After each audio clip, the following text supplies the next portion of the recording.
الحمد لله رب العالمين والصلاة والسلام على سيد الأنبياء والمرسلين أما بعد فأعوذ بالله من الشيطان الرجيم بسم الله الرحمن الرحيم الصلاة والسلام عليك يا رسول الله وعلى آلك وأصحابك يا حبيب الله الصلاة والسلام عليك يا نبي الله وعلى آلك وأصحابك يا نور الله۔ السلام علیکم ورحمۃ اللہ وبرکاتہ۔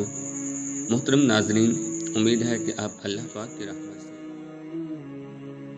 ابو الحسین علوی کا بیان ہے، میں نے ایک بار گھر میں فرمائش کی کہ فلاں حلال پرندہ بھوننے کے لیے تندور میں لٹکا دو، میں وقت مناسب پر آ کر کھا لوں گا۔ پھر میں حضرت سیدنا جعفر خلدی رحمۃ اللہ تعالی علیہ کی خدمت میں زیارت کے لیے حاضر ہوا۔ انہوں نے فرمایا، رات یہیں قیام کر لیجیے، میرا دل چونکہ پرندہ کھانے میں پھنسا ہوا تھا۔ میں کوئی بہانہ کر کے گھر پہنچ گیا۔ گرما گرم بھنا ہوا پرندہ دسترخوان پر رکھ دیا گیا۔ یکایک گھر میں کتا گھس آیا اور جھپٹ کر بھنا ہوا پرندہ لے بھاگا۔ اس پرندے کا بچا ہوا شوربہ خادمہ لا رہی تھی کہ اس کے کپڑے کے دامن کا جھٹکا لگنے سے وہ شوربہ بھی سارے کا سارا گر گیا۔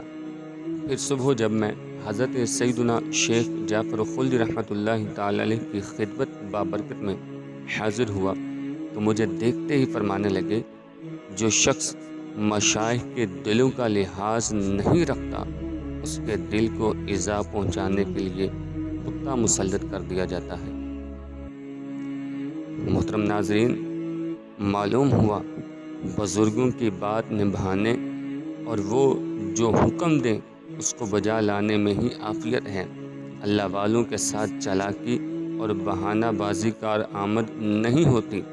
اس حکایت سے یہ بھی معلوم ہوا کہ اولیاء اللہ اور رحمہ اللہ تعالی کو اللہ عز و جل کی عطا سے غیب کی باتیں بھی معلوم ہو جایا کرتی ہیں۔ جب اولیاء کرام رحمہ اللہ تعالی کی یہ شان ہے تو صحابہ کرام علیہم رضوان کا کیا مقام ہوگا۔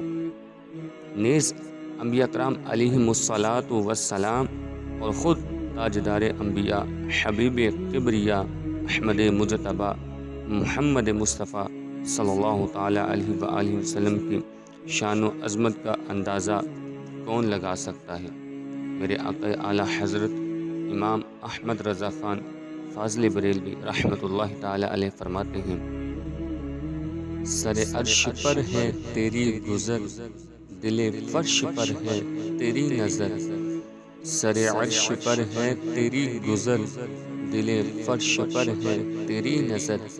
ملکوت ملک میں کوئی شے نہیں وہ جو تجھ پہ